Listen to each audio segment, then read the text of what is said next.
자, 방금 예고해 드렸듯이 우리 386페이지 그 합성함수 그래프 그리는 문제부터 같이 보도록 할게요. 저번 시간에 합성함수를 쭉 다 공부를 하긴 했는데 문제 푸는 과정에서 그래프 그리는 문제가 가장 하기가 어려우실 것 같아서 요거는 따로 같이 떼서 다뤄보도록 하겠습니다. 그 전에 있는 것들은 아마 잘 하실 수 있을 거예요. 합성함수라는 것 자체가 그냥 단순히 연달아 진행한다라는 차원에 불과하니까 정말 단순한 아이디어입니다. 그냥 두 번 함수값 구한다고 생각하시면 되는 거니까, 그치? 합성함수가 어려운 그런 개념은 아니었죠. 그런데 그래프를 그리는 건 조금 다른 뭐랄까 난이도를 좀 갖고 있어서 그건 같이 한번 보도록 할게요. 일단 함수 fx의 그래프가 다음 그림과 같이 그려진다라고 합니다. 일단 밑으로 쭉 떨어지고 있고요. 원점을 지나면서 이렇게. 그리고 이제 1,-1에서 상수함수로 돌려놔죠. 여기가 이제 1, 여기 이제 -1입니다. 그래서 -x로 쭉 떨어지다가 상수함수로 쭉 유지가 되는 그 함수가 f라는 함수예요. 자, 그 다음에 gx는 x 플러스 2라고 합니다. 뭐 gx의 그래프도 똑같이 한번 그려보죠. 이렇게 그려지겠죠? 여긴 -2일 것이고 여긴 2일 겁니다. 이게 g라는 그래프죠. 자, 근데 지금 우리가 여기서 그리고 싶은 것은 y는 f 합성 g x의 그래프입니다. 자, 우리의 목표를 한번 잘 생각해 보세요. 난 x에 따라 f 합성 gx의 값을 조사해서 순서상으로 먼저 만들고 그것들을 좌표 평면 위에다가 점을 찍어 표현한 것이 바로 이 함수의 그래프입니다. 자, 누구에 따라 누구의 움직임을 본다고? x에 따른 f 합성 gx의 움직임을 본다고. x에 따라 f 합성 gx의 그 함수값을 순서상으로 찍어가지고 내가 그림 그린 게 바로 이 함수의 그래프야. 그러니까 한마디로 순서상으로 뭐가 나온다? x, f 합성 gx 이런 것들이 이제 다 찍혀 있어야 되는 것이겠지. 누구에 따라 누구의 그래프를 그리고 싶은지 이걸 정확하게 여러분들이 알고 있어야 돼요. 자, 일단 이 부분 이해되십니까? 네, 좋아요. 네, 이 표현을 조금 더 직관적인 표현으로 바꿔봅시다. 결국엔 이 함수의 그래프를 그리겠다라는 얘기인 거잖아. 그러면 우리는 이거를 두 번에 걸쳐서 파악해 볼 수 있을 것 같아요. 일단 첫 번째로 x에 따른 gx의 움직임을 먼저 조사해봐야 될 것 같아. 그리고 그 gx의 움직임에 따른 이 괄호 안에 들어가는 그 gx의 움직임에 따른 fgx의 움직임을 봐야 될 것 같아요. 그쵸? 이거를 우리가 세 줄로 좀 한번 표를 그려가지고 정리를 한번 해보도록 하겠습니다. 일단 누구에 따른? x에 따른 누구의 움직임을? gx의 움직임을 먼저 조사를 해야 될 것이고요. 그다음 그거에 따른 f, gx의 움직임을 조사해 보도록 하겠습니다. 오케이. 자, 표를 그릴까요? 표를. 자, 일단 x에 따른 gx의 움직임을 보려고 하니까 요 그래프를 그대로 한번 여기에다가 묘사를 해보도록 할게요. x가 그냥 이렇게 쭉 계속 커집니다. 뭐 중요한 지점은 뭐 -1랑 0 정도쯤이라고 할까요? 뭐 이건 여러분들이 자유롭게 찍으시면 돼요. -1랑 0 정도쯤 지점을 이제 기준점으로 잡고서 그냥 이렇게 쭉쭉쭉쭉 뭐 이 두 개 점을 잡고서 이제 얘네들이 어떤 식으로 변하는지를 한번 쭉 살펴보자고요. 그냥 계속 일정하게 하염없이 올라가고 있어요. 뭔가 특별한 변동이 있는 건 아니고 너무 단순해. 참 다행이야. 사실은 이 gx도 막 지랄하는 함수가 나오면 그 진짜 난이도가 엄청나게 높아지는데 이건 이제 괜찮단 말이지. 자, gx가 그럼 -2까지 가는 동안은 계속 어때요? 그냥 쭉 올라갑니다. 그러다가 얘가 이제 -1일 때 0이라는 함수값을 갖고요. 역시 마찬가지로 계속 그냥 쭉 올라가. 얌전하게 올라가. 0일 때 1이라는 함수값을 갖고 또 역시나 얌전하게 계속 올라갑니다. 우리는 이 흐름을 여기다가 이렇게 기록을 해놨어요. 이 그래프를 그냥 그대로 여기다가 묘사를 한 거죠. 자, 여기까지 이해됐어? 오케이. 자, 그러면 이때 이 gx, 이 괄호 안에 들어가는 이 gx가 이런 흐름을 갖고 있을 때 이 f는 도대체 어떻게 될 것인가 그걸 한번 좀 생각해 보려고 해. 결국에는 이 gx가 엄청나게 작은 값부터 엄청나게 큰 값이 엄청나게 큰 값까지 일정하게 계속 이렇게 딱딱딱딱딱딱딱 증가하고 있는 거잖아. 그 상황 속에서 f의 함수값은 어떻게 되는지를 관찰해보자. 엄청나게 큰 값에서부터 계속 떨어지고 있어요. 그 괄호 안에 있는 게 0이 되었을 때도 역시 같은 흐름으로 계속 떨어지고 있어. 그러다가 그 괄호 안에 들어가는 것이 1이 되는 그 순간부터 뭔가 변화가 생겨. 아, 그러면 우리는 이 gx, 괄호 안에 들어가는 애가 1이 되는 그 순간에 뭔가 변동이 생길 것이다 라는 것을 알아챘고, 그럼 1이라는 지점이 도대체 이게 어떤 순간이, 그러니까 이 1이라는 지점에서부터 좌우에 어떤 식으로 그래프가 그려지는지 이걸 가지고 우리가 여기서 예상을 해볼 수가 있다. 자, 1이라는 곳에서의 함수값은 어때요? 일단 이 f의 함수값은 어떤 함수값을 갖습니까? 이 괄호 안에 있는 게 1이 되었을 때 f의 함수값이 어때요? 보세요. 괄호 안에가 지금 1이 되었을 때 f의 함수값 어떻습니까? 마이너스 1이지, 그치? 자, 그래서 여기 마이너스 1이라는 함수값을 일단 먼저 갖고요. 그 전까지는 계속 어떻게 돼요? 얌전하게 계속 떨어져요. 자, 그 다음부터는 어떻게 됩니까? 마이너스 1로 계속 고정된다고. 이해됐어요? 오케이. 자, 우리는 지금 누구에 따른 누구의 함수값을 조사하는 게 목적이었어? 이 x에 따른 fgx의 함수값을 조사하는 게 목적이었어. 근데 지금 이렇게 아주 변화가 큰 그 지점이 x가 어떤 지점에서 나타나는지는 우리가 아직 모르고 있는 상태인 거야. 그럼 gx가 1이 되는 그 순간이 우리는 변화를 이끌어내는 그런 순간일 거라는 걸 알고 있으니까 x가 얼마가 될 때 gx가 1이라는 값을 갖는지를 여기서 다시 한번 체크를 해봐야 될 것 같아요. 그게 바로 어딥니까? x가 얼마일 때 gx가 1이라는 값을 가져요? 어디? 마이너스 1. 그래서 마이너스 1이라는 값을 가질 때 얘가 1이라는 값을 갖고 1이라는 값을 가질 때 얘가 마이너스 1을 가지면서 그거 전후에 지금과 같은 그림이 그려진다는 것을 체크할 수 있다. 그럼 이제부터 이걸 이용해 그대로 그림으로 그려주시면 됩니다. 어떻게? 그냥 이걸 사실상 이 축을 그냥 여기다 이렇게 그린다고도 생각해도 돼. 이렇게. 마이너스 1이라는 것을 기준으로 봤을 때 마이너스 1이라는 함수 값을 갖고요. 그 전까지는 그냥 쫙 하고 일정하게 떨어지는 라인입니다. 그 다음 그때부터는 어떻게 돼요? 마이너스 1로 고정되는 라인인 거죠. 마이너스 1. 이게 우리가 지금 그리고 싶은 fgx라는 그림. 그대로 요구하는 거죠. 이 모습이 그대로 표출이 되는 거죠. 무슨 말인지 알겠죠? 네, 그래요. 14번 문제는 너무 좀 쉬워가지고 재미가 없을 정도였는데 우리가 그 옆에 있는 문제들도 같이 한번 풀어보면서 이 표를 그리면서 접근하면 얼마나 이게 쉽게 그려지는지 직접 경험을 해보도록 하겠습니다. 14-1번은 너무 또 비슷한 문제인 것 같으니까 얘는 이제 제끼고요. 14-2번 문제 보도록 할게요. 이것도 좀 너무 쉬워 보이긴 하는데.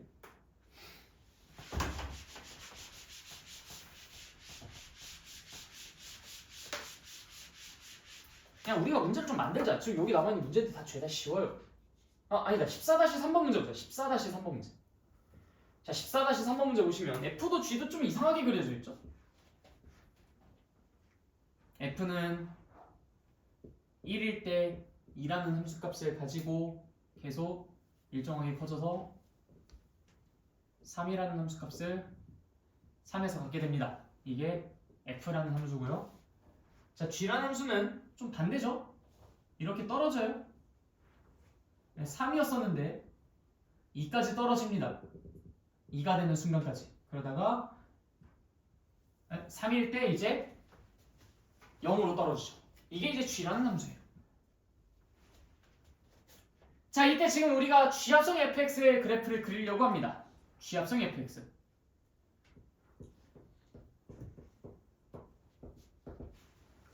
그럼 결국 우리는 무엇에 따른 무엇의 움직임을 조사해봐야 돼요? x에 따른 G합성 fx의 움직임을 조사해봐야 돼요. 자, 그래서 x에 따른 누구의 움직임을? 첫 번째로 f의 G합, f의 움직임을 먼저 조사를 하고 그 다음 그거에 따른 G, fx의 움직임을 조사하는 걸로 해결을 해보려고 합니다. 자, x가 일단은 어떻게 되고 있어요? 정의된 구간이 어떤지 0부터 3까지 정의가 되고 있죠? 그럼 0부터 3까지 이렇게 그냥 표시를 합니다. 0부터 3까지 정의를 했으니까, 그쵸? 그런데 좀 변화가 생기는 지점이 있어요. 어느 지점? 봐봐, 보고 판단하는데 어디에서 변화가 생기고 있어요? 1이라는 지점에서 변화가 생기고 있지. 그러니까 우리는 당연히 그 포인트가 좀 중요할 것처럼 보이지 않습니까? 1이라는 곳에서 얘가 뭔가 좀 변화가 생길 것 같다. 뭔가 좀 다이나믹한 그런 전환이 좀 여기서 발생할 수 있을 것 같다는 판단이 들죠. 자, fx의 움직임을 그대로 한번 써보도록 하겠습니다. 0부터 일단 2까지 증가해요. 그러다가 얘가 3까지 늘어난다라고 합니다. 보통 이제 물결 표시는 내가 어떨 때 쓰냐면 그렇게 변화한다, 별다른 이상 없이 그냥 이렇게 그냥 좀 순항한다라는 느낌으로. 짝대기로 그릴 때는 그냥 그게 일정하다라는 의미로 보통 좀 표시를 하긴 합니다. 여러분들도 그냥 잘 보고서 해석해 주시면 돼요. 자, 근데 이제 이 g, fx의 움직임은 어떤지 보자. 이 괄호 안에 있는 이 fx가 이런 움직임을 타고 간대요. 그럼 g를 한번 봐봐. g. 괄호 안에 있는 게 그래도 0부터 3까지 움직인대요. 0부터 3까지. 0부터 3까지 이 방향으로 움직인다고. 그때 이 함수값의 변천사를 한번 봐. 3부터 점점 해서 2까지 떨어진 다음에 거기서 점점 해서 3까지 떨어집니다. 아, 일단 3에서 2까지 떨어지고 2에서 3까지 떨어지는구나. 그런데 그게 언제? 이 괄호 안에 있는 게 어떤 순간일 때? 2라는 순간일 때 그때 잠깐만. 그렇죠? 네. 괄호 안에 있는 게 2라는 값을 갖고 있을 때 뭔가 이 기울어진 이 변화가 조금 극명하게 나요. 그래서 우리가 이제 그걸 조금 체크를 해봐야 될 것 같고. 그래서 f가 0부터 2까지 커지는 f가 0부터 2까지 지금 이 f가 0부터 1까지 커지는 동안 f는 0부터 2까지 커졌는데 그 구간에서 그러한 움직임이 나타났는데 그때 그 움직임 하에서 이 g의 함수값의 변화를 한번 살펴보죠. 즉 이 괄호 안에 있는 게 0부터 2까지 짜자자자자자자 변하고 있을 때 지금 함수값은 어떻게 되고 있어요? 어디서부터 어디까지? 3부터 어디까지? 2까지 얌전히 떨어지고 있어요. 자, 그 다음에 이 x가 1부터 3까지 쭉 커지는 동안 이 f는 2부터 3까지 쭉 커지는데 그때 그 f가 2부터 3까지 쭉 커지는 그 동안 이 2부터 3까지 쭉 커졌을 때 g의 움직임을 바라보시면은 2부터 0까지 쭉 떨어지고 있습니다. 그냥 그대로 여기다 써주시면 돼요. 2부터 0까지 쭉 그대로 떨어지고 있다. 그럼 결국 최종적으로 x 입장에서 0부터 3까지 쭉 변하는 동안 이 g 합성 fx 입장도 3부터 2를 거쳐 0까지 쭉 떨어지고 있죠. 이걸 그대로 그림에다 묘사해 주시면 됩니다. 어떻게? 쓱 해서 여기가 0, 여기가 1, 여기가 2, 여기가 3. 그럼 0부터 1까지 가는 동안 3부터 2까지 떨어져요. 3부터 여기 2까지 쭉 떨어집니다. 그 다음에 이제 얘가 1부터 3까지 가는 동안 얘는 2부터 0까지 쭉 떨어집니다. 2부터 0까지 쭉 떨어져. 이 그림이 그려지겠네. 별거 아니죠. 무슨 말인지 이해됐어요? 오케이. 바꿔보세요. 그럼. 반대로 바꿔볼게요. 이제는 G 합성 fx의 그래프를 그리는 것이 아니라 f 합성 gx의 그래프를 그려보자. 다 따라오고 있나요, 이거? 다 이해되고 있어요?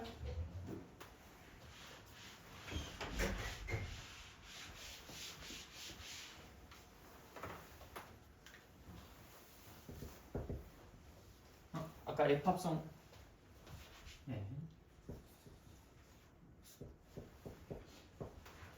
자, 이번에는 x의 움직임에 따라 누구의 움직임을 조사해봐야 돼요? 이 친구가 결국 f 괄호 gx인 거니까 x의 움직임에 따라 누구의 움직임을 조사해야 되지? gx의 움직임을 조사를 해. 그 gx의 움직임에 따라 f하고 괄호 gx의 움직임을 조사합니다. 우리는 결국 최종적으로 이 아이에 따라서 이 아이가 어찌 변하는지를 보고 싶은데 그 중간 매개인 이 gx의 역할이 꽤 중요하니까 이제 얘를 우리가 좀 깊이 있게 따져보려고 하는 거예요. 자, x가 일단 0부터 3까지 쭉 늘어나는 동안 분명히 2라는 곳에서 뭔가 좀 변화가 생깁니다. 천천히 감소하다가 갑자기 급격하게 감소하거든요. gx가 3부터 2까지 천천히 감소하다가 2부터 0까지 갑자기 급격하게 감소한다는 걸 여기다 그대로 기입합니다. 일단 이거 두 줄 쓰는 건 별로 어렵지 않죠? 지금부터가 중요한 거야. 이 괄호 안에 있는 이 gx가 3부터 0까지 떨어지고 있어요. 그때 우리는 이 함수값 f의 변화를 보면 됩니다. 이 괄호 안에 있는 게 뭐부터 뭐까지 변한다고요? 뭐부터 뭐까지? 3부터 0까지 변한다고. 이걸 갖다가 괜히 3부터 0까지는 0부터 3까지 이렇게 생각하지 마십시오. 3부터 0까지 변하는 거랑 0부터 3까지 변하는 거랑 완전 달라요. 3부터 0까지 변하는 건 여기서부터 여기까지 이렇게 이동하겠다는 거잖아. 0부터 3까지 변하는 건 여기서부터 여기까지 이렇게 이동하겠다는 거고. 그쵸? 자, 그런데 지금 여기 이 괄호 안에 있는 gx는 x가 0부터 3까지 가는 동안 3부터 0까지 떨어지고 있습니다. 그걸 그대로 여기에다가 반영시킬 거야. 자, 그러면 3부터 0까지 쭉 떨어지는 동안 이 f의 움직임을 보세요. 어떻게 되고 있습니까? 3부터 2까지 떨어졌다가 거기서 또 곤두박질치죠. 0까지. 그걸 그대로 여기다 쓸 거야. 자, 그래서 이 gx라는 것이 3부터 어디까지? 우리는 지금 어디까지 떨어지는? 3부터 이게 2까지 떨어지는 상황이 지금 여기서 발생하는 거야. 3부터 2까지니까 여기거든? 여기. 여기서부터 여기까지 떨어지고 있어요. 그럼 당연히 얼마겠어? 여기가 2고 여기가 3인데 여기는 얼마야? 얼마겠어? 2.5겠지. 오케이. 얘가 3에서 2까지 떨어지는 동안 이 함수값 입장에서는 3부터 2.5까지 떨어집니다. 2.5까지. 그리고 난 다음에 이 gx가 2부터 0까지니까 이제 여기서부터겠죠? 2부터 0까지 떨어지는 동안 얘가 그냥 고지고대로 떨어지는 게 아니라 짠짠짠짠 떨어졌다가 2까지 거기서부터는 곤두박질 치고 있어요. 아, 이게 좀 여기를 늘려야 될 것 같아. 이 부분을.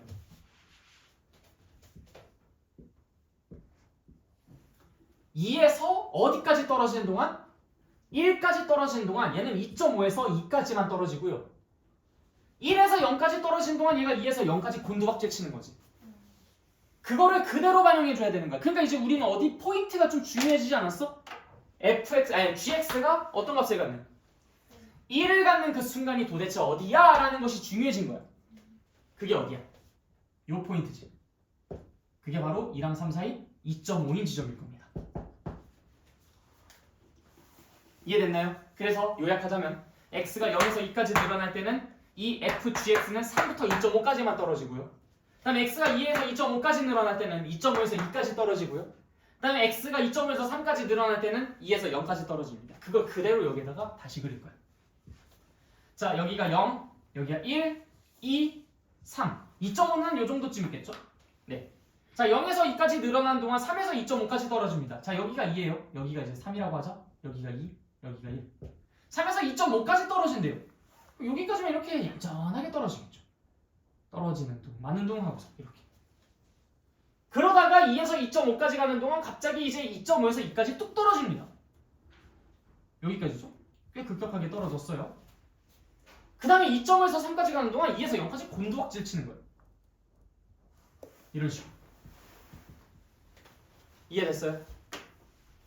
그래서 우리가 이 표만 잘 그린다면 얘 움직임에 따른 얘 움직임이 어떠한지를 그래프로 그리는 건 별로 어렵지 않기 때문에 합성함수 그래프 그리는 건 진짜 껌이 됩니다. 그런데 이 표를 제대로 그리지 않고 머릿속으로만 생각하다가는 큰일 날 수 있으니까 반드시 조심해 주시길. 알겠죠?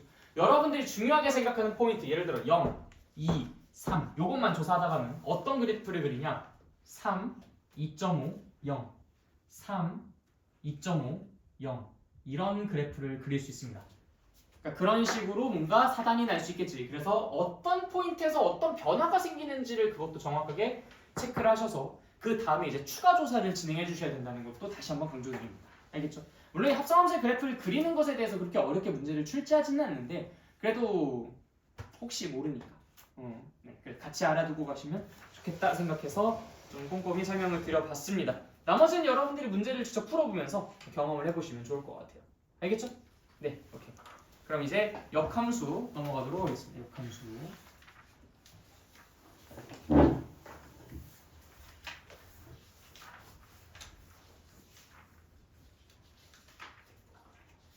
바로 다음 페이지죠.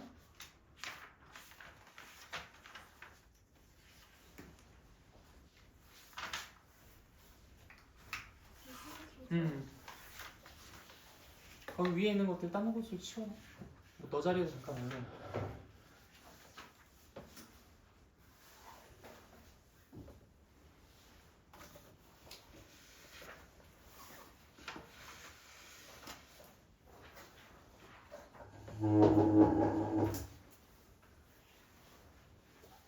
자, 역함수 보겠습니다. 오늘 우리 유리함수 전까지 다 끝낼 거예요. 저 역함수가 있고 그 뒷부분에 그 여러 가지 함수의 그래프라고 하는 거 절대값 나와 있고 뭐 가우스 나와 있고 뭐 날리시는 부분이 또 있는데 뭐 별건 아닙니다. 잘 하실 수 있어서. 자, 일단 역함수 보겠습니다. 역함수. 역함수의 역이 뭐라고 했었죠? 우리 그 명제에서 그 역 공부했었던 거랑 똑같은 녀석입니다. 그러니까 반대 방향을 뜻하는 거예요. 그래서 우리가 예를 들어 지금 잠깐만. 역함수 그때 안 했죠? 안 했지, 그치? 깜짝이야. 나 왜 이게 대작이 왔지? 약간 설명 조금 해주시게 되는데. 뭐 역함수에 대해서 얘기를 좀 한 것 같아. 뭐지? 꿈꿨나? 자, 아무튼 자, 우리가 이제 x라는 것이 있고 1, 2, 3 y라는 것이 이렇게 있을 때 뭐 a, b, c라고 할까요? 이때 얘가 요렇게 선택을 하는 어떤 함수가 있었다라고 합시다.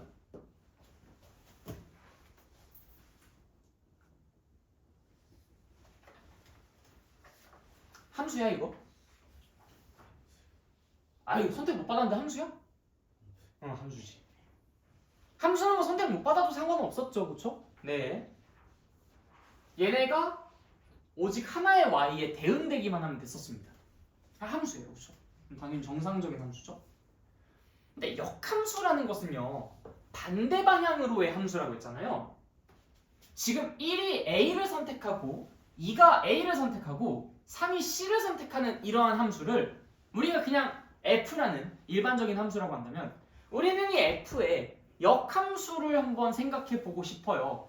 분명히 반대 방향이라고 했거든. 그래서 반대 방향으로 선택하는 상황을 한번 이 화살표를 반대로 뒤집어가지고 보려고 해. 자, A가 누굴 선택해요?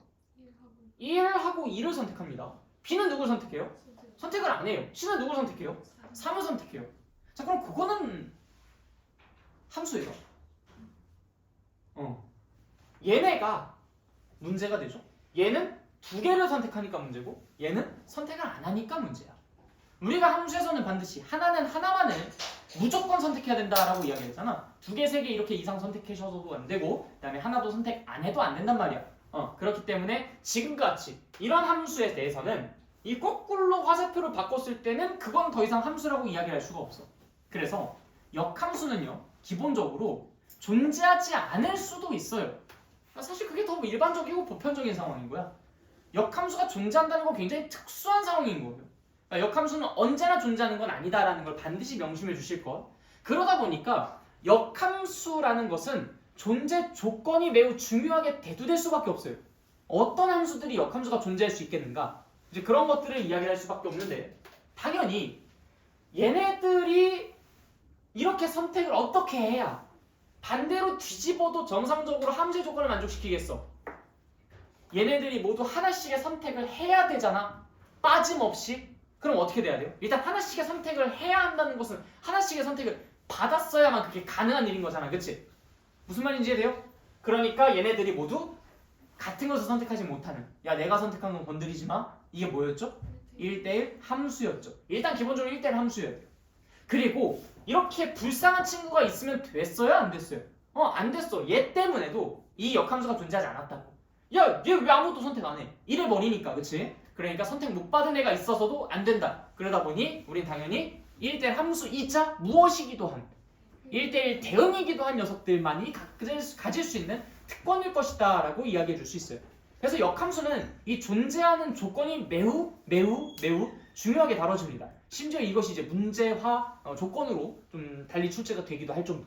그래서 1대1 대응이다 라는 말을 쓰기가 좀 이렇게 너무 쉬울 것 같다고 생각해서 다음 함수가 역함수가 존재한다 뭐 이런 식으로 이제 얘기를 하기도 해요. 너희들이 알아서 해석해라 이거지. 1대1 대응이다라는 것을. 그래서 아무튼 이 역함수를 이야기하기 전에 먼저 이야기하고 싶은 부분은 역함수는 언제나 존재하진 않는다는 거. 그리고 두 번째, 역함수가 존재하려면 그 함수가 뭐여야 된다? 1대1 대응이어야 된다라는 것을 먼저 사전에 밝히고 갑니다. 알겠죠? 자, 그럼 역함수에 대해서 조금 더 깊이 있게 이야기를 해보도록 하죠. 자, 역함수의 정의부터 먼저 이야기를 할게요. 이게 역함수의 정의가 어떻게 이루어지냐면 어떤 f라는 함수가 있어요. 그 다음 g라는 함수가 있을 때 그냥 y는 fx가 있고 y는 gx가 있다고 합시다. 이렇게 두 개의 함수가 있는데 f 합성 gx를 해봤더니 그것이 x가 되는 조건을 만족시킬 때 정의된 모든, 그러니까 정의된 구역에 있는 정의역 속에 존재하는 모든 x에 대하여 f 합성 gx가 x일 때 이때 우리는 f랑 g를 서로 역함수 관계라고 이야기를 합니다.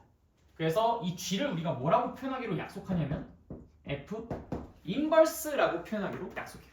뭐 마이너스 1제곱이 좀 연상되지 않습니까? 약간 역수 같은 느낌? 표기를 그래서 그렇게 한 거야. 그래서 f 합성 gx가 x가 될 때 그때 이 f랑 g를 우리가 역함수 관계에 있다라고 이야기를 하고요. 이 g라는 녀석을 f의 역함수라고 표현하며 수학적으로는 다음과 같이 표기를 합니다. 이렇게만 봐서는 잘 모르겠어요. 그래서 예시를 한번 들어보도록 할게요. 재활용할게.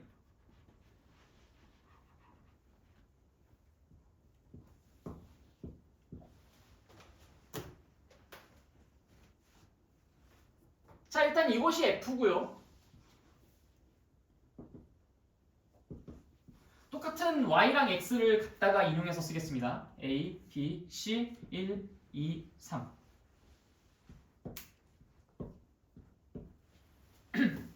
이게 g라고 해볼게요. f 합성 gx가 x가 된다. 이게 무슨 말이야? 일단 x가 g에 대응되어서 뭔가를 선택하고 그게 f에 의해서 뭔가를 선택했을 때 그 처음에 집어넣은 그 친구가 선택되면은 그럼 이 관계를 만족시킨다는 거잖아. 예를 들어서 지금 여기에서는 g를 먼저 적용시키니까 여기에서의 정의역은 g의 정의역, 이 y가 되겠죠, 그렇죠? 네. 그래서 이 g의 정의역에 해당하는 이 y에 있는 모든 원소 a, b, c를 전부 다 집어넣어 봤을 때, 즉 a를 집어넣어 봤을 때 f 합성 ga는 a가 되고 f 합성 gb는 b가 되고 f 합성 gc는 c가 되는 그런 관계를 만족시키면 이 f랑 g는 서로 역함수 관계에 있다는 얘기인 거야. 자, 그걸 내가 여기서 한번 해볼게. 이거 내가 그냥 임의로 만든 함수야. 천천히 한번 해보자. 자, a라는 것이 표시를 안 했네. 이거 g라고 하겠습니다. 자, a라는 것이 g에 의해서 누굴 선택하고 있어요? 2를 선택하고 있어요. 그 2가 f에 의해서는 누굴 선택하고 있습니까? a를 선택하고 있어요. 그러면은 지금 이거 일단 a를 집어넣었을 때 만족하네.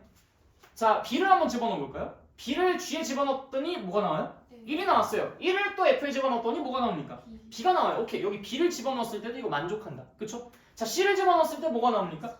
3을 집어넣으면 또 뭐가 나와요? 오케이, 그럼 이것도 만족한다. 그러면은 지금 이 f랑 g가 전형적으로 저걸 만족시키는 사례가 될 수 있겠네요. 자, 이 두 개 생긴 모양새를 한번 보실래요?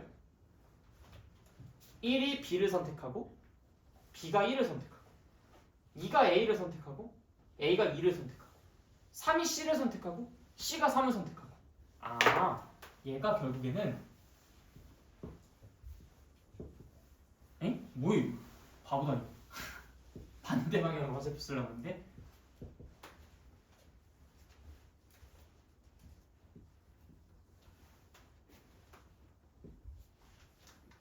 이런 셈이죠? 그죠?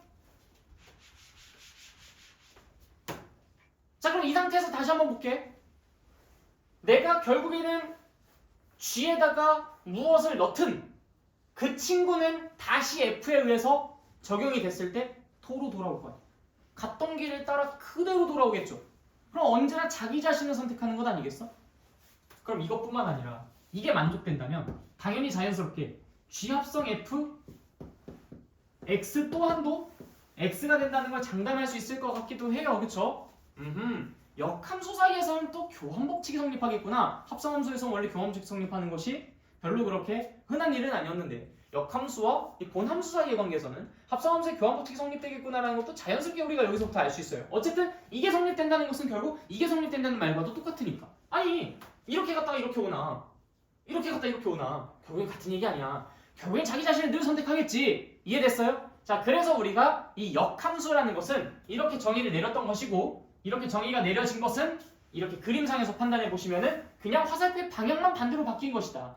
이해됐어요? 그래서 이 방향이 F였다면 반대 방향으로 오는 걸 G라고 이야기를 하는구나. 그리고 이때 이 G를 우리가 뭐라고 수학적으로 표현한다? F를 표현을 빌려서 F 인버스라고 마이너스 1제곱이라고 쓰듯이 그렇게 표기를 한다. 그게 F의 역함수다라는 것을 일컫는 표현일 것이다. 무슨 말인지 알겠죠? 네. 그러니까 역함수 별거 없죠? 그냥 역함수는 거꾸로 오면 돼. 거꾸로. 자, 그럼 문제. F1 얼마입니까? 뭐예요? F1 B죠. 그럼 F 인버스 B는 뭡니까? F 인버스 B가 뭐예요? F 인버스가 뭐였어? 역함수라 했잖아. 역함수. B는 역함수에 의해서 누굴 선택하냐고 묻고 있는 거잖아. 누굴 선택해? 1을 선택하잖아. 자, 얘를 한번 보세요.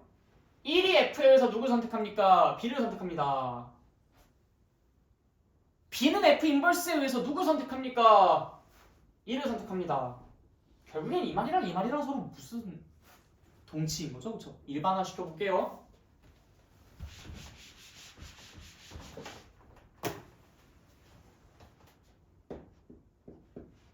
fx랑 gx랑 아니야 이렇게 쓰자. y는 fx를 만족하는 그 하나의 순서상이 예를 들어 a, b라고 합시다. 즉 다시 말해서 fa가 b라고 해보도록 할게요. 그럼 그 말은 곧 무슨 말이랑 똑같은 거냐면 fx가 역함수가 존재한다고 했을 때 f 인버스 b는 a라는 말이랑 똑같습니다. 당연히 서로가 동치인 거 알겠어요? 네, 좋아요. 자, 그래서 만약에 우리가 F2가 3이라고 한다면 F 인버스 3은 당연히 무엇이겠습니까? 2가 되는 거예요. 그쵸? 자, 만약에 F 인버스 5를 구해주세요라고 이야기를 한다면 우리는 뭐만 생각하면 되겠습니까? 아, 어떤 놈이 도대체 F에 의해서 5를 선택한 거야? 를 선택해주면 그걸 생각해주시면 되는 거겠죠? 그래서 누군가가 F에 의해서 5를 선택했으니까 그 5가 F 인버스에 의해서 누군가를 선택하겠지. 그러니까 당연히 그 누군가는 F에 의해서 5를 선택했었던 어떤 I였을 거야. 자, 이때 fx가 만약에 2x 플러스 1이었다고 생각해 봅시다. fx가 2x 플러스 1이야. 자, F 인버스 5를 구해주세요. 자, 그럼 뭐라고 이야기하시면 되겠어요? 도대체 어떤 놈이 5를 선택한 거야? 2를 선택해 주시면 되겠습니다. 그래서 2가 정답이 되는 거예요. 이해됐어요? 오케이. 자, 그럼 fx가 x 마이너스 2x 플러스 3 이때 f 인버스 3을 구해주세요. 자, 도대체 어떤 놈이 3을 선택한 거야?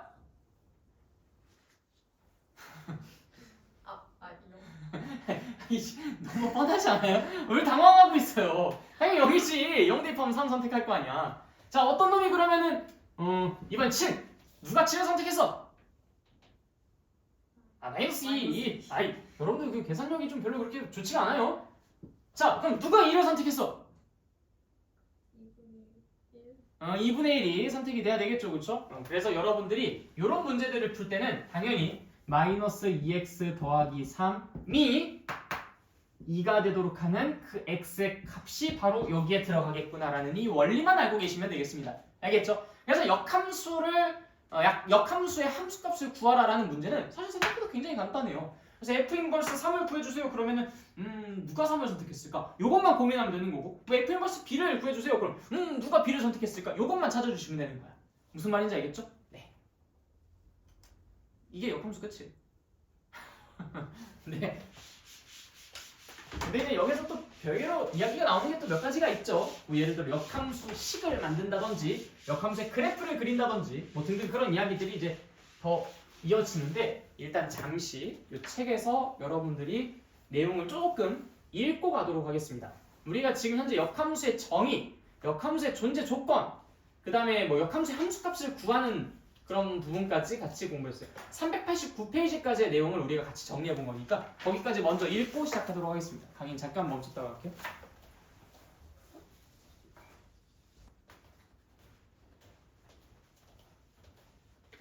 자, 그 다음에 남은 것은 역함수를 구하는 거, 그 다음에 뭐 아까 뭐 말씀드렸던 역함수의 그래프를 그리는 거, 그다음에 역함수가 갖고 있는 뭐 여러 가지 성질들인데 뭐 당연한 이야기들이라서 그냥 여러분들이 슬쩍 보면은 나 이미 이거 알고 있는데 뭐 이런 생각이 드실 몇 가지 내용들만 이제 나머지 정리를 하도록 하겠습니다. 일단 역함수 구하기. 난 사실 수업할 때 이것만큼 쉬운 건 없다고 생각해요. 이것만큼 말하기 쉬운 게 없어. 역함수 구하는 거. 자, 어떤 함수가 있어요? y는 3x 플러스 1. 자, 이거는 분명히 1대1 대응이죠? 그쵸? 1대1 대응입니다. 그러다 보니까 역함수가 존재할 거예요. 자, 다음 함수의 역함수를 구하기. 자, 여러분들에게는 펜과 지우개만 있으면 됩니다. 자 보십시오. 내가 펜과 지우개로 뭔 짓을 하는지. 빨간색 펜으로 할게. x를 지워요. y를 쓸 거예요. y를 지워요. x를 쓸 거예요. 끝. 아 진짜 이게 끝이야. 자, 역함수를 구하는 것은 연필과 지우개만 있으면 된다. 어떻게 한다? x를 지워요. y를 쓸 겁니다. y를 지워요. x를 쓸 겁니다. 끝이야 그게. 근데 이게 보통 우리가 보던 형태의 함수의 꼴은 아니잖아요. 그렇죠? 그러니까 y는의 꼴로 좀 우리가 그냥 맞춰서 써주려고 하는 거야. 그러다 보니까 이제 뭐 3y는 x 빼기 1, 뭐 y는 3분의 x 빼기 1, 뭐 이런 식으로 쓰겠지, 그치? 어쨌든 내용 자체는 간단해. x랑 y 서로 자리만 바꾸면 되는 거야. 근데 여기서 절대 조심하셔야 할 것이, 내가 이거 3 데리고 갔어, 안 데리고 왔어? 3 데리고 갔어, 안 데리고 왔어? 안 데리고 갔어. 이건 이항 뭐 이런 개념이 아니야. 그냥 x랑 y랑 자리만 바꾸는 거야. 사실 이 역함수라는 것을 구할 때 왜 x랑 y의 자리를 바꾸냐면, 자 생각해봐요. 이게 x고 이게 y였잖아. 이게 f였었지. 근데 우리는 역할만 바꾸는 거예요. 역할만 바꿔서 이게 이렇게 넘어가는 것을, 그걸 우리가 역함수라고 이야기를 했다고. 즉 원래 얘를 선택했어. x가 y를 선택했는데 이제 누가 누구를 선택하는? y가 x를 선택하는 구조인 거야. 그러니까 사실상 얘네들만 바꿔치기 해주면 끝나는 문제인 거예요. 반대 방향인 거니까. 그치? 그래서 우리가 1이라는 게 2를 선택했다. 뭐 내가 까먹으니까 써야겠다. 1이라는 게 f에 의해서 2를 선택했다. 그 다음 3이라는 게 f에 의해서 뭐 5를 선택했다. 그 다음 5라는 것이 f에 의해서 뭐 9를 선택했다. 뭐 이런 관계들이 있다면 이 역함수는 2라는 것이 1을 선택했다. 5라는 것이 3을 선택했다. 9라는 것이 5를 선택했다. 라는 관계인 거거든. 그러니까 x랑 y라는 서로 자리만 바꾼 거예요. 이거 역할만 바꾼 거야. 우리가 기하학적으로 표현하자면 x축과 y축의 역할을 반대로 바꾸는 거니까, 여기다가 내가 y축을 위치시키고 여기 y축이 있었던 자리에 x축을 위치시키는 방법으로 이 그래프를 그려낼 거거든. 그것의 일환이라고도 생각해 주셔도 괜찮습니다. 어쨌든 역함수란 x랑 y의 위치와 역할을 그냥 전환하는 것에 불과하다. 역함수니까 이름값 하죠, 그렇죠? 어쨌든 역함수 구하는 게 가장 쉬워요. 역함수 구하는 거 틀리면은 그건 진짜, 네, 여기까지만. 잠시만. 웬 전화가 오지? 혹시 끊겼나요? 다행이다. 요즘 전화가 오기만 하면 저거 끊겨가지고. 나 그때 그래서 그 얘기 했었잖아. 아니 내가 신나게 강의를 찍고 있었는데 나도 모르는 사이에 전화가 왔었던 거야. 전화가 와가지고 한 1시간 40분짜리 가면 한 20분 정도쯤만 찍히고 그 다음에 그 뒤로 계속 비행기 모드 하고 그랬어.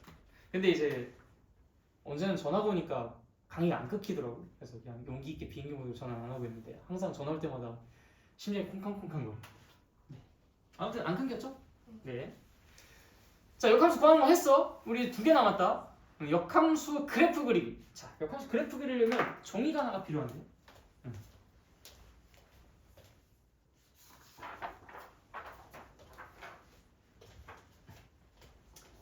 자, 내가 어떤 함수의 그래프를, x축, y축이에요.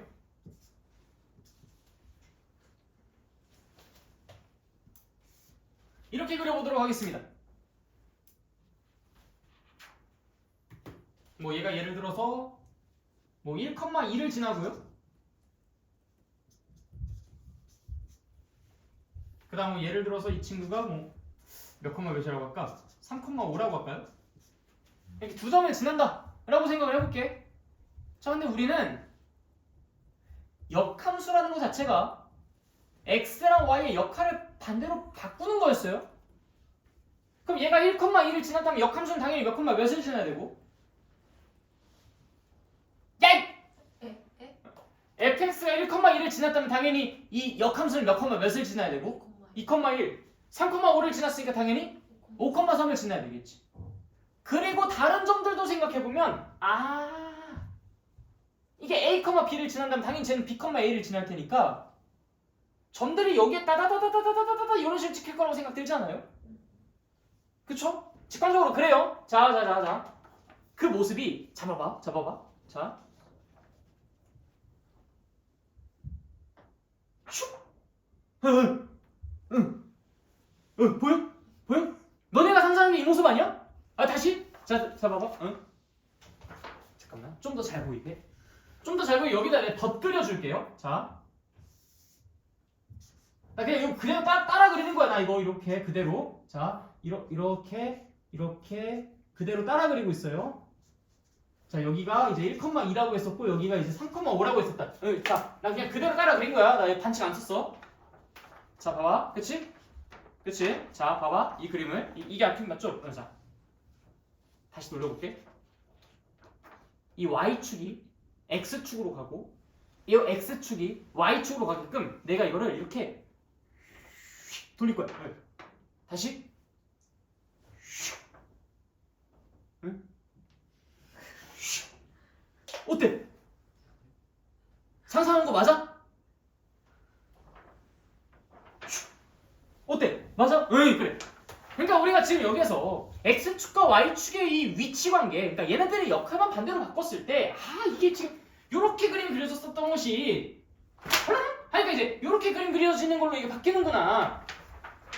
그러니까 결국 결론은 이렇게 그림 그려졌던 것이 이게 이 축이랑 이 위치 관계가 그냥 이렇게 마법처럼 막 떠가지고 막 돌아가 해서 이제 얘가 요런 식으로 그림이 그려지지 않겠느냐 이거야.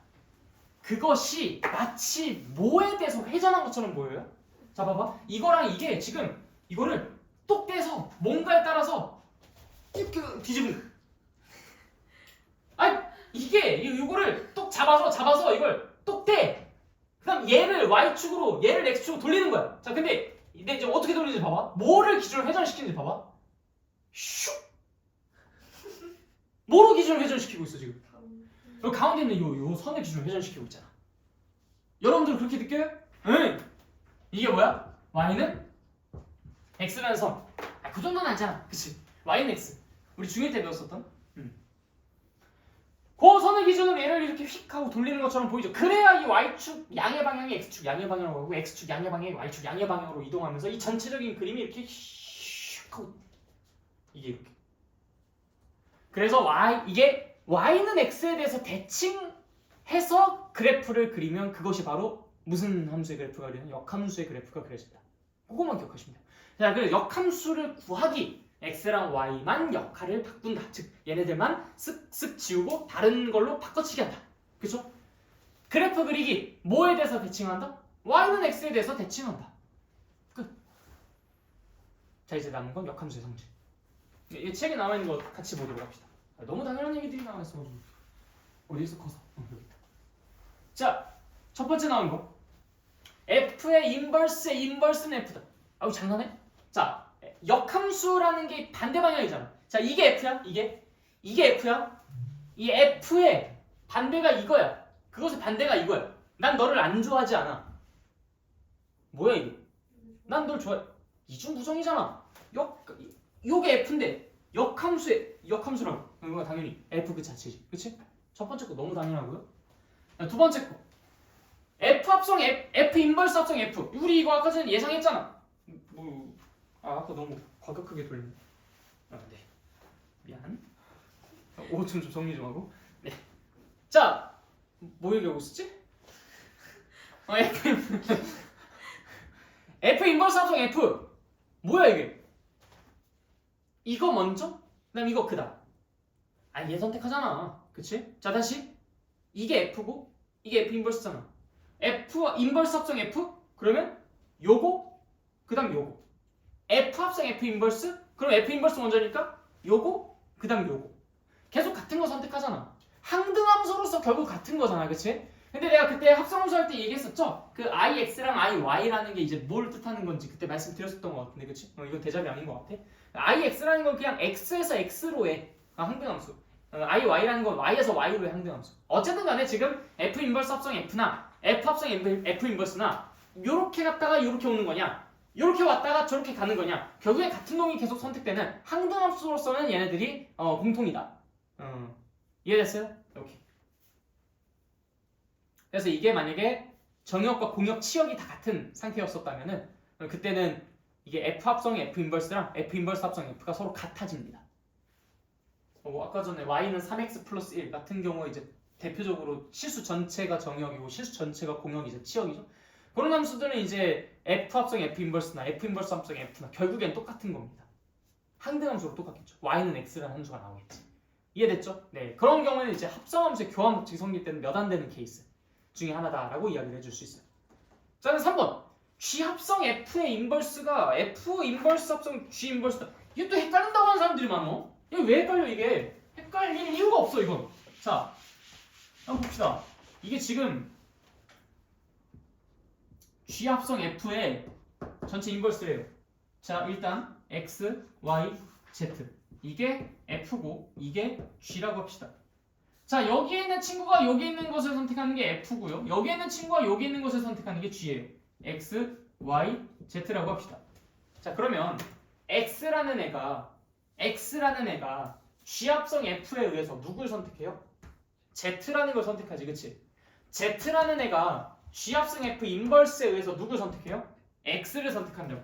그래서 얘는 이거일 거예요, 그쵸? 일단 요거까지는 이해돼요? 당연한 얘기지, 그치? 근데 이거를 세분화 시켜보자고.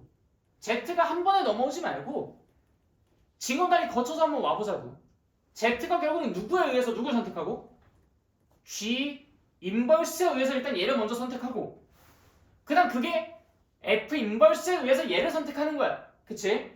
즉, 이 말은 곧 무슨 말이랑 똑같은 거냐면 이게 지금 동시라고 했었어요. 이게 무슨 말이랑 똑같은 거냐면 Z라는 것이 누구에 의해서? G 인버스에 의해서 Y를 선택하고 그것이 F 인버스에 의해서 X를 선택한다 이거야. 그래서 얘가 이렇게 되는 것이죠. 이 말이랑 결국 똑같은 말 아니야. 즉 다시 말해서 얘는 F 인버스 합성 G 인버스라고 쓸 수가 있는 거잖아요. 맞습니까?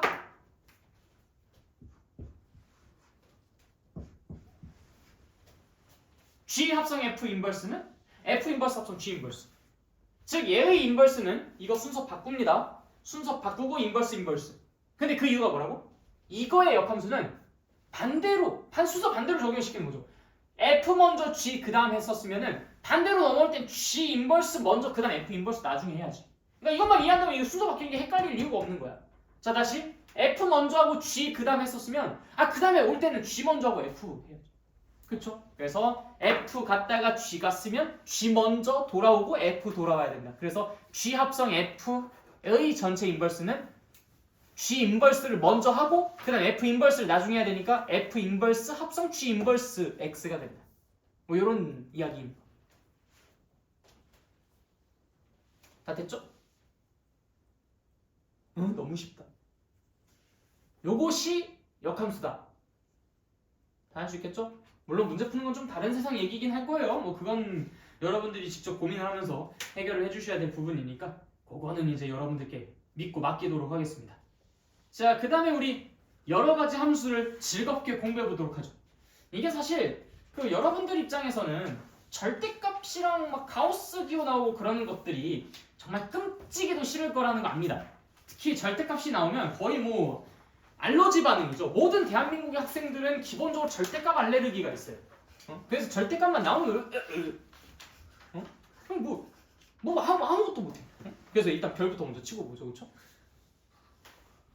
자, 그래서 이제 오늘은 우리가 절대값에 대한 두려움을 좀 타파하는 시간으로 삼아줬으면 좋겠다. 절대값은 두려운 게 아니다. 맞아, 여러분들. 내가 학원 이름을 좀 바꿔볼까 생각 중이에요. 여러분들이 자꾸 학원 이름이 쪽팔려서 애들한테 얘기를 못하고 다녀요. 그냥 과외한다고만 얘기해요. 자꾸 이러더라고. 그래서 혹시 너네들도 그렇게 생각하니? 부끄러워요? 내가 그래도 이 이름으로 여기 그 기름 유탄에서 좀 유명해졌는데. 기름 유탄에 수학에 빠지다 보면 모르는 사람도 없을걸요? 알긴 알아요. 아, 다 알 거야. 네. 내가 요 이름 가지고 어그로를 10년 동안 끌어냈으니까.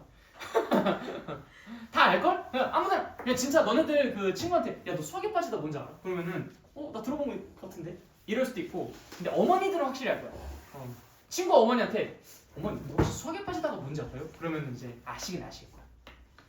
내가 10년 동안 어그로를 끌었는데 정작 문제는 어머니들은 괜찮게 쓰시는데 애들이 자꾸 쪽팔린다고 안 써. 이름 좀 바꿔볼까 생각 중이야. 그래서 하나 생각한 게 있어. 너네들의 반응을 보고서 내가 결정해보도록 할게. 우리 수학학원 새로운 이름의 후보는 너는 앵무새가 아니다. 왜? 다 외웠어. 안 좋아?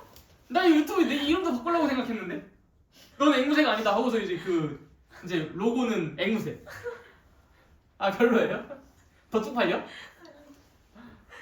그냥 너 어디 다니면 나 앵무새 다녀 이러면 되잖아. 아 별로야? 아씨 다르게 생각해봐야겠네. 뭐가 좋을까 그러면?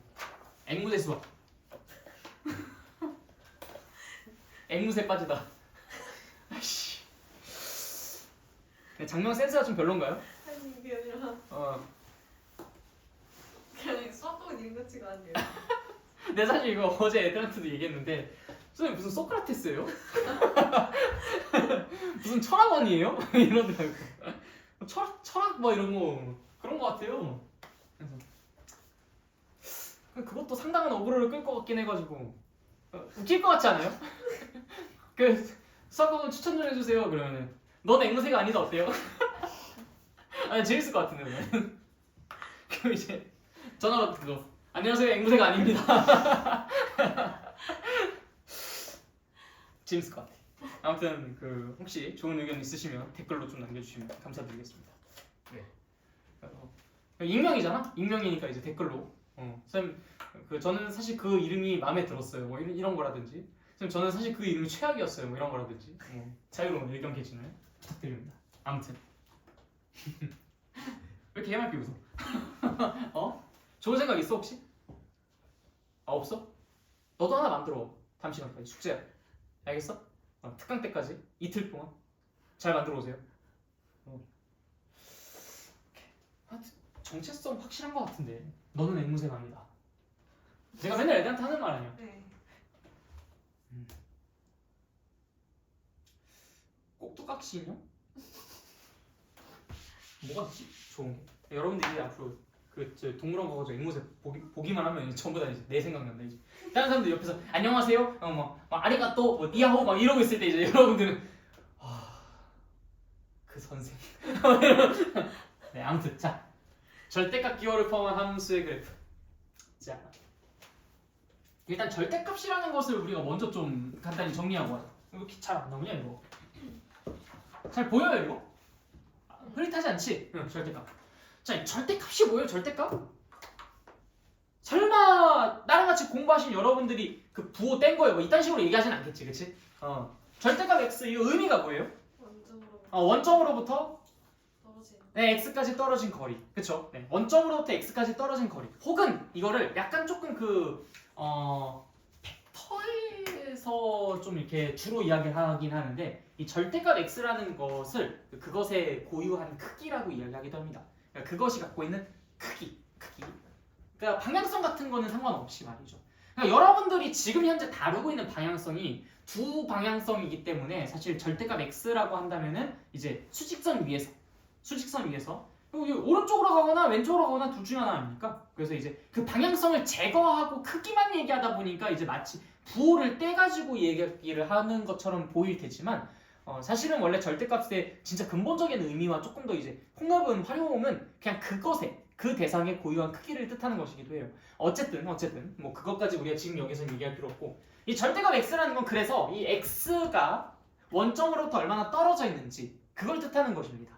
이 x의 고유의 크기. 근데 이거를 결국 결과적으로 본다면 얘는 x 또는 마이너스 x 두 가지 버전으로 나올 수 있죠. 만약에 이 x가 양의 값이라고 가정해보세요. x가 양의 값이야? 그러면은 그냥 그 x 자체가 곧 그것의 크기이기도 해요. 그것의 거리이기도 해. 원점으로부터 떨어진 거리. 그렇겠죠? 그래서 x가 만약에 양수일 때는 그냥 이 절대값은 사실 얘한테 아무런 역할을 하지를 못합니다.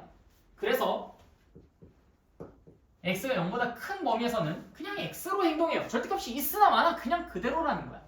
근데 0 역시도 절대값 0은 0이었기 때문에 똑같이 x로 표현되고 있어요. 그래서 0보다 크거나 같을 때는 절대값 x는 x로 행동합니다. 그렇죠? 근데 만약에 x가 음수라면 어때요? 그럼 방향성을 상쇄해버린다는 것은 이게 그냥 얘가 오직 양의 값에 해당하는 크기만을 갖고 있다는 거니까 마이너스 3의 절대값은 마치 얘의 부호를 탈락시켜서 플러스 3으로 만드는 것처럼 보이는. 근데 이걸 조금만 더 수학적으로 표현하자면 이 절대값이 얘한테 무슨 짓을 한 거냐면 마이너스 1을 곱해서 방향성을 지워버린 거랑 똑같은 거예요. 그래서 x가 음수일 때는 이 절대값 x에서 이 절대값이 무슨 역할을 하냐면 이 안에 들어간 이 친구에게 마이너스 1을 곱하는 역할을 합니다. 방향성을 없애주는 역할을 해요. 무슨 말인지 이해됐죠? 그래서 x가 0보다 작을 때는 얘가 이렇게 행동할 수 있는 겁니다. 절대값이 마이너스 1을 이 안에 있는 애에게 곱해주는 역할을 해서. 무슨 말인지 알겠죠? 네, 좋아요. 자, 그러면 이제 여러분들은 절대값이 있는 함수의 그래프를 그릴 수 있는 만반의 준비가 다 되었습니다. 자, y는 절대값 x라는 그래프를 그려보도록 하죠. y는 절대값 x. 뭐야 이거 도대체가. 일단 y는 x라는 그래프를 먼저 상상하십시오. 이렇게 그려지죠? 자, 그리고 나서 이 x라는 녀석이 양의 값을 갖고 있을 때 이런 범위에서 절대값 x의 그래프는 당연히 어떻게 그려지겠어요? x가 양의 범위에 있을 때는 절대값 x나 어차피 똑같았잖아. 그렇기 때문에 우리는 절대값 x의 그래프가 여기서 그대로 똑같이 그려진다는 걸 확인할 수 있습니다. 그렇죠? x가 음의 범위에서는 어때요? 절대값이 무슨 역할을 한다 했지? 마이너스 1을 곱해주는 역할을 합니다. 그래서 이제 마이너스 x로 튀어나온다라고도 얘기를 했었죠. 그래서 y는 마이너스 x를 그리듯이 그림을 그리셔도 상관없고요.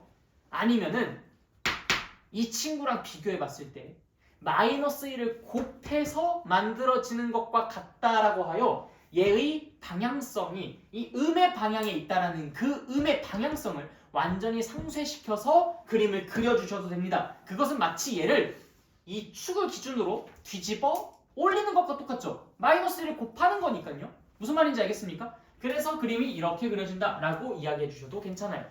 그래서 y는 절대값 x의 그래프는 다음 그림처럼 V자로 그려줍니다. V자. 오케이? 자, 조금씩 난이도를 높여갈게요. 자, 그러면은 이 그림은 어떨까? y는 x-1의 절대값이 씌워져 있어요. 그럼 일단 뭐부터 먼저 그린다고? 뭐부터 먼저 그려? y는 x-1부터 먼저 그려. 그리고 그 안에 있는 것이 양의 값을 갖고 있을 때는 이 부분이죠. 이 부분. x-1이 양의 값을 갖고 있다라는 것은 결국 이 y 값이 양의 값을 갖고 있는 이 순간들을 뜻하는 거잖아. 그 부분에서는 이 절대값 x-1이나 그냥 x-1이나 어때요? 똑같잖아. 그래서 그냥 그려집니다. 그대로 그려지는 거예요. 그리고 그 이전 부분은 x-1이 음의 값을 갖고 있잖아. 근데 절대값이 그때는 무슨 역할을 한다고? 마이너스를 곱하는 역할을 한다고. 그것은 이 방향성을 상실시키고서 양의 값으로 전환시키는 역할을 하는 것과 똑같은 거예요. 그러다 보니까 이렇게 음의 방향의 그림이 그려져 있었던 것이 마치 어떻게? 위로 뒤집혀 올라가는 것처럼 그림이 그려진다. 혹은 y는 마이너스 x 플러스 1의 그래프를 그린다라고 생각해 주셔도 되고요. 그런데 후자는 별로 그렇게 권장드리진 않습니다. 우리가 늘 식을 생각하면서 그래프를 그릴 수는 없기 때문에. 이해됐어요? 그래서 이게 뒤집힌 모습이다라고 좀 더 직관적으로 바라봐 주셨으면 좋겠어요. 이해됐어요? 여기까지? 오케이, 좋아요. 자, 계속 이어서 갑니다.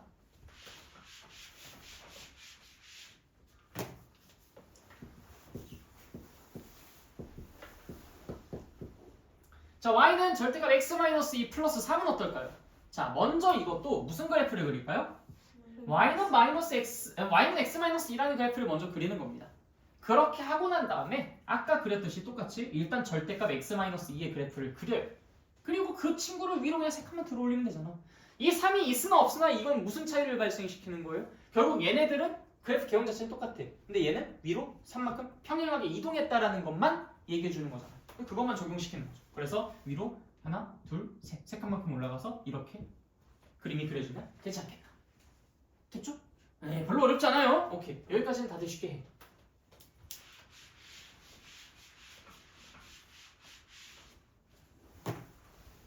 자, 그러면은 조금 복잡하게 간다.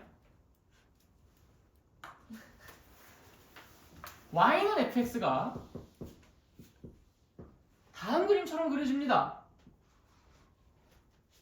y축은 한 요정도쯤에 있다고 할까요? 그럼 이때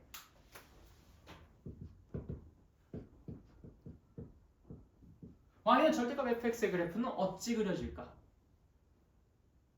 자, fx가 양의 값을 가졌을 때는요, 절대값 fx는 어차피 어떻다고 했어요? 똑같다고 했죠? 그래! 그걸 그대로 적용시킵시다. fx가 양의 값을 갖고 있는, 즉 y가 양의 값을 갖고 있는 그 순간들은요, fx의 그래프나 절대값 fx의 그래프나 어차피 그냥 똑같이 그려진다고요. 됐어요? 자, 그런데 우리의 문제는 이 fx가 음의 값을 갖는 이 두 지점이야. 이 절대값 안에 있는 이 fx가 음의 값을 갖고 있을 때는 이 절대값이 무슨 역할을 한다고 했어요? 마이너스 1을 곱해준다. 그게 기하학적으로는 어떤 식으로 이게 형상화된다고 했었죠? 근데 이게 마치 이게 방향성을 완전히 상실한 채로 전환되는 것처럼 그렇게 보여진다고 했었죠. 그렇기 때문에 이 아래에 있는 친구가 마치 어떤 모습처럼 그림이 그려지겠어요? 네, 위로 이렇게 올라간 형태로 그림이 그려질 겁니다. 어우, 잘 그렸는데 어우, 네. 됐습니까? 네, 이런 느낌으로 그림이 그려지는 거예요. 그래서 우리가 제일 먼저 뭐부터 한다? 이 그래프를 그리고 싶다. 그러면 일단 이 그래프부터 먼저 그리십시오.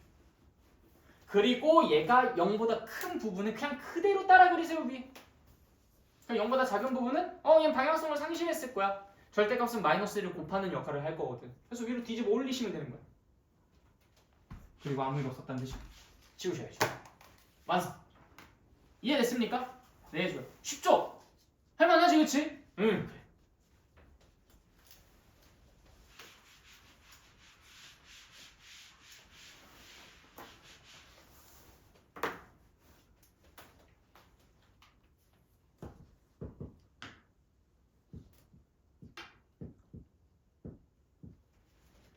y는 f, 절대값 x에 대해서 그림 그려보도록 하겠습니다.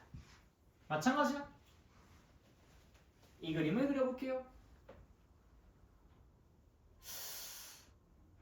결국에는 절대값에 영향을 받는 애가 fx야? 아니면 x야? x지. 그럼 우리는 오직 뭐만 신경 쓰면 되냐면 x가 양수일 때랑 x가 음수일 때만 신경 쓰시면 돼요. x가 양수일 땐 절대값이 있으나 없으나 어차피 똑같다고 했잖아. 자, 다시 뭐라고? x가 양수일 때는 절대값이 있으나 없으나 똑같다고 했지. 그럼 어떤 부분을 그대로 그리면 돼요? 네, x가 0보다 큰 모든 부분은 그대로 그리시면 됩니다. 자, 밑으로 내려갔는데요? 상관없지, 그거는.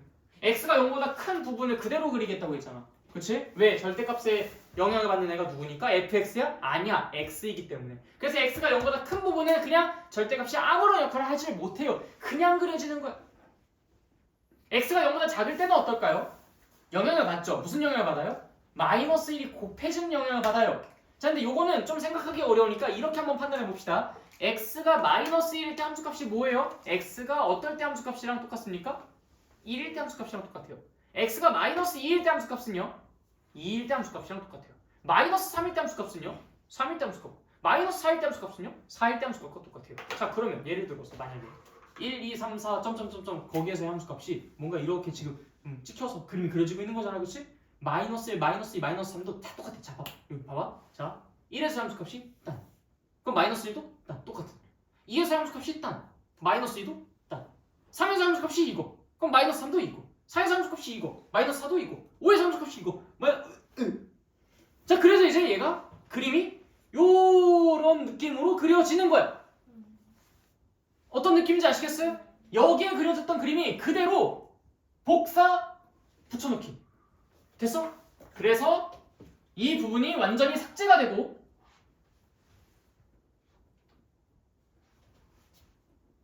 좀 똑같이 그려졌어? 네, 이런 느낌으로 그림이 그려질 수밖에 없다. 이게 대칭이 된 형태인 거예요. 대칭이 된. 이해됐습니까? 네. 이 절대값의 영향을 누가 받으니까? 오직 x가 받기 때문에. 이해됐습니까? 네, 오직 x가 받기 때문에 x가 양수일 때는 그대로, x가 음수일 때는 우리가 1에서의 함수값과 마이너스 1에서의 함수값이 똑같고 2에서의 함수값과 마이너스 2에서의 함수값이 똑같고 이제 그러한 상황이 발생되는구나 라는 것을 토대로 이렇게 대칭시켜서 그림을 그리시면 되겠죠. 이해됐습니까? 어렵지 않아요? 괜찮아요? 오케이. 괜히 지금 또 끄덕끄덕 해놓고서 나중에 또 절대감 그래프 막 나오기만 하면 그냥 거기서 어버버버 하고 막 그러지. 알겠죠? 네. 자, 그 다음 마지막입니다. 마지막. 이번에는 어디에 절대값이 붙어버리냐면 y에 붙어버려요.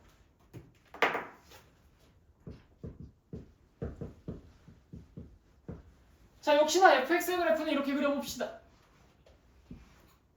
역시 축을 여기다 이렇게 그리도록 할게요. 도대체가 뭐야 저게? 절대값 y는 fx? 자, 근데 여기에서 여러분들이 조금 사뭇 다른 행동을 하셔야 됩니다. 원래 우리가 함수의 그래프를 그릴 때는 그 함수식을 만족시키는 x랑 y의 순서쌍을 따다다다다다 찍어가면서 그림을 그렸어요. 자, 그럼 봐봐. 여기서 x를 내가 정해주면 그에 따라서 y가 결정되는 구조였어. 아까는 x에 관련된 것들에 절대값이 붙었기 때문에 여기 좀 중요해 이거. 집중해. 아까는 x에 관련된 것들에 절대값이 붙었기 때문에 우리가 별 어떤 그렇게 큰 문제 없이 기존의 이 그래프를 그냥 활용해가지고 막 그림을 그렸었는데 요거는 조금은 더 조심해줘야 돼. 조금은. 왜? 이게 보시면 fx 여기에 절대값이 붙은 게 아니라 여기에 붙었기 때문에 이 x들 중에서 이 y가 존재하지 못하는 그런 x들이 생길 수가 있어요. 무슨 말인지 이해가 가? 우리가 아까 같은 경우에는 여기에 절대값이 붙었기 때문에 x에 뭔가를 집어넣으면 전부 다 이다 y는 딱딱딱딱 하나씩 다 나왔어. 근데 지금 여기에서는 x에 내가 뭔가를 딱딱딱딱 정해줬을 때 그에 마땅한 y가 나오지 않을 수도 있고 나올 수도 있는 거예요. 좀 달라져 그게. 자, 이 실제 예시를 보여주면 좀 파악이 쉽겠죠? 자, 여기 x가 만약에 이 값이라고 생각해 봅시다. 그럼 그에 대응하는 fx는 분명히 어떤 양의 값을 갖고 있을 거예요. 그쵸? 그럼 뭐 예를 들어서 x가 뭐 한 5고 여기가 한 2라고 생각해 봅시다. y 값이 지금 2라는 거예요. 그쵸? fx가 지금 2라는 겁니다. 2. 그럼 그에 대응하는 이 y 값이 뭐가 있어요? 절대값 y가 2가 된다. y가 뭐예요? 2 마이너스 2. 그치? 그렇게 두 개가 있죠? 근데 만약에 요 x라고 생각해 봅시다. 뭐 4라고 할까요? 그때 함수값을 조사해봤더니 마이너스 2래요. 즉 f4는 마이너스 2라는 거잖아. 그럼 절대값 y가 마이너스 2가 되도록 하는 그 y가 있어요? 없잖아. 그래. 어느 상황에서는 이게 존재하지 않을 수 있고 어느 상황에서는 이게 존재할 수 있고 그게 좀 나뉘어집니다. 아까 x에서는 그런 문제가 없었는데 여기서는 그런 문제가 발생할 수 있다고요. 자, 그러면 이 fx라는 것이 즉 이 절대값 y라는 것은 언제나 양의 값만을 갖고 있어야 되는데 이 fx라는 것이 양의 값을 갖고 있는 이 상황 속에서는 괜찮아요. 근데 이렇게 음의 값을 갖고 있을 때는 이 y는 다 전멸이 하나도 나올 수가 없다고. 자, 그러다 보니까 일단은 여기서 지울 애들 먼저 지우자. 너네들은 대응하는 y가 없으니까 취소. 너도 대응하는 y가 없으니까 취소. 얘네들 일단 먼저 삭제부터 시켜요. 자, 그리고 난 다음에 아까 이 x가 5일 때 fx는 2였는데 그때 y는 뭐가 대응됐었죠? 2랑 마이너스 2가 대응됐었어요. 즉 x가 5일 때 대응하는 y가 뭐랑 뭐라고? 2 또는 마이너스 2라고. 오케이, 좋아요. 그러면 이거 하나, 그 다음에 이거 하나 이런 식으로 점이 찍히겠죠.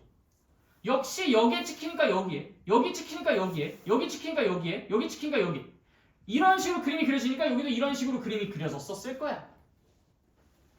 여기도 딴딴딴딴딴딴딴딴딴딴딴딴딴딴 뭐야 이상하게.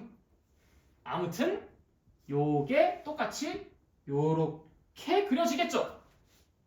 fishy. 오케이? 응. 다 이해했어요? 할 수 있겠나? 이 절대가 y는 fx 이거 은근히 생각보다 어려워요.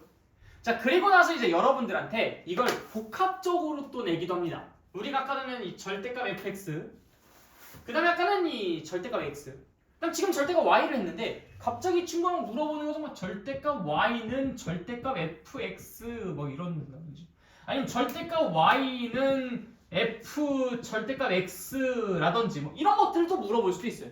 근데 그거는 두 번에 걸쳐서 따로따로 진행하시면 됩니다. 자, 예를 들어서 뭐 이거 한번 같이 볼까요? 이거? 또 똑같은 그림. 일단 그냥 아무거나 먼저 그려. 얘부터 먼저 그릴까? 상관없어요, 그거는. 자, 일단 저 절대값 x라고 했으니까 여기는 그대로. 그 다음 여기는 삭제. 대칭. 전혀 대칭이 아니잖아. 대칭 해서 그림을 그립니다. 그리고 난 다음에 요거에 따라 적용시키는 거예요. 아, 저 친구는 이 우변이 양의 값을 갖고 있을 땐 괜찮은데 음의 값을 갖고 있을 땐 전혀 안 되는구나. 삭제. 삭제. 그리고 여기서 이쪽으로 이렇게 그림이 그려졌으니까 여기서는 이쪽으로 그림이 그려지고, 이렇게 그림 그려졌으니까 이렇게 그림 그려지고, 이렇게 그림 그려지고, 이렇게 그림 그려지고. 응. 이해됐습니까? 네, 그래요. 뭐 괴상하게 생긴 그림이긴 하지만 어쨌든 우리는 절대값 y는 f 절대값 x의 그래프를 그리게 됩니다. 할 수 있겠나요? 네. 이게 절대값 기호를 포함한 함수의 그래프 그리는 방식이었습니다. 전체적으로 다 했어요. 우리가 지금 이 친구가 그리는 것보다 훨씬 더 어려운 그래프를 다루고 있었으니까 지금 여기에 나와 있는 이 그림들을 이해하는 건 훨씬 더 쉬우실 겁니다. 네. 그 다음에 이제 저기 뒤에 뭐 바이블 플러스 보시면 이제 우함수, 기함수에 대한 이야기가 나오는데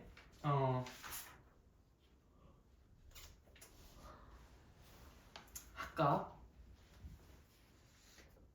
우함수, 기함수. 오케이, 이것까지 진행하자. 이것도 대칭에 관한 얘기니까요.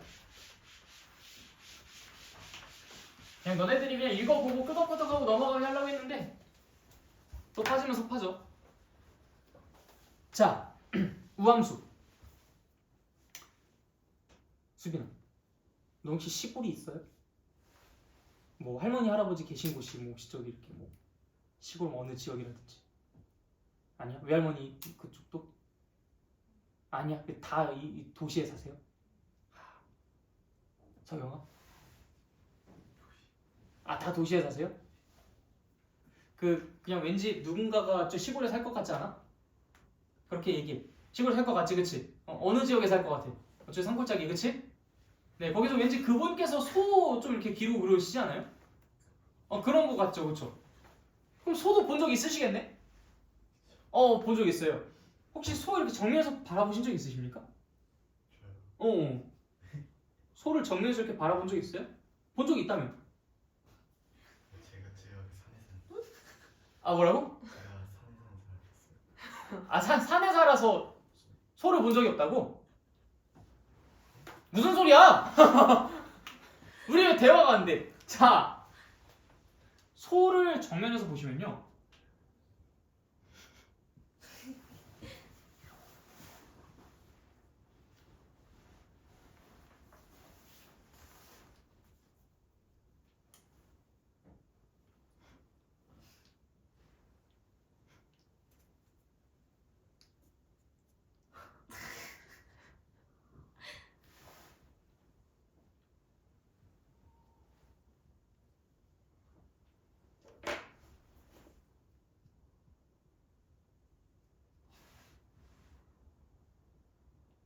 나 진짜 정성을 다해서 그랬다. 삐뚤어졌어요. 아니야. 이렇게 생겼어. 소는 정말이지 아름다울 정도로 좌우 대칭성을 띠고 있습니다.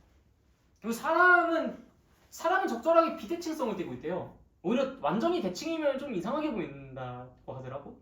그래서 여러분들이 이렇게 좌우 반전된 사진 보시면 굉장히 어색하다 느끼시잖아요, 그렇죠? 그게 이 비대칭해서 그렇다고 해요.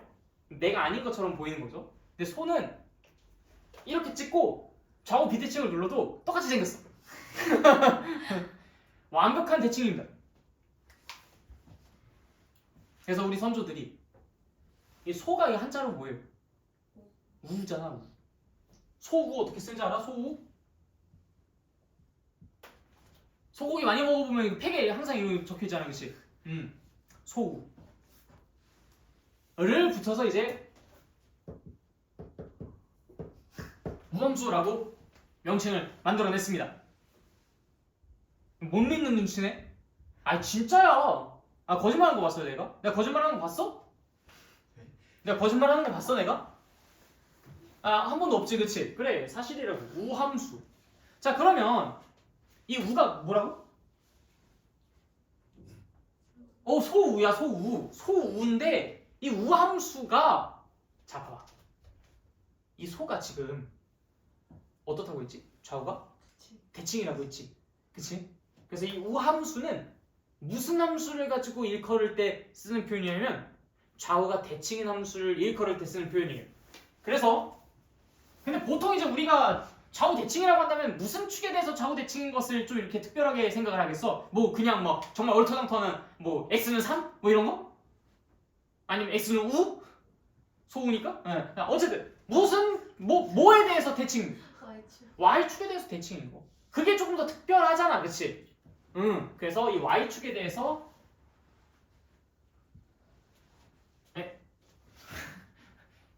괜히 어려운 거 그랬네. 자 이런 식으로 대칭이야. 자 이렇게 좌우 대칭인 그런 함수들을 우리가 우함수라고 부른다. 무엇을 기리며? 소를 기리며. 알겠죠? 소는 무슨 대칭? y축 대칭. 소는 무슨 대칭? y축 대칭. 그래서 우함수는 무슨 축 대칭 함수? y축 대칭 함수. 오케이? 이해됐어요? 자 그 다음에 기함수도 있어요. 기함수. 기함수는 뭐냐면 여러분들 그 깃발 청기백기 이거 들어본 적 있어요? 네. 청기백기 게임 몰라? 이걸 모른다고? 그 이렇게 청기 딱 하나 들고 백기 딱 들고 이제 너네도 청기백기 딱 들고 있는 다음에 내가 청기 딱 올리면 너네도 청기를 딱 올리고 백기 딱 올리면 백기 딱 올리고 이런 식으로 게임하는 거 있잖아. 내가 슉슉슉 이렇게 했으면 이제 여러분들 다 거기서 이제 닌텐도 같은 거 게임을 보면 막 미니게임 같은데 그런 거 있잖아. 어쨌든 그 이제 그 청기백기 할 때 그 기가 깃발 할 때 기예요. 그 깃발 같은 거 이렇게 땅에 팍 하고 꽂으면 야 어때? 깃발 땅에다 팍 꽂으면 땅에 구멍 생겨요, 선 생겨요. 야 이게 야 깃발을 땅에 꽂았는데 무슨 선이 생겨? 무슨 뭐 네가 깃발을 땅에 빡 꽂으면 갑자기 막 땅이 막 여기서 막 깃발이 딱 꽂자마자 막 땅이 짜자자자자 막 갈라지면 그래비가 무슨 포세이돈이야? 뭐야 뭐 깃발 땅에 딱 꽂으면 어때? 무슨 일이 벌어져? 구멍이 생기지 그치? 그 구멍을 우리는 원점이라고 부르기로 했어요. 왜? 그 구멍을 원점이라고 부르기로 했습니다. 그래서 이 기함수는 뭐에 대한 대칭? 원점에 대한 대칭 함수를 우리가 기함수라고 이야기해요. 알겠죠? 자, 이 깃발, 청기백기 할 때 그 기예요. 그래서 기함수, 깃발 함수 이렇게 생각하시면 됩니다. 알겠죠? 깃발을 꽂으면 뭐가 생긴다? 뭐가 생긴다? 아니라고. 뭐가 생긴다? 원점이 생긴다. 원점이 생기니까 당연히 뭐에 대한 대칭? 원점 대칭. 다 이해하셨어요? 오케이. 수빈아, 이 우함수의 우가 뭐라고? 아니에요. 소 아닙니다. 네, 이거 그냥 여러분들 기억하기 쉽게 하려고 내가 그냥 장난친 거고. 우함수는 소랑 전혀 관련 없어요. 깃발과도 관련 없습니다 이거. 네. 그냥 이래야 오랫동안 기억나지. 그렇지 않아요? 네. 그 우함수랑 기함수랑 이 둘이 헷갈려하는 사람이 있어요. 둘이 헷갈려하는 사람은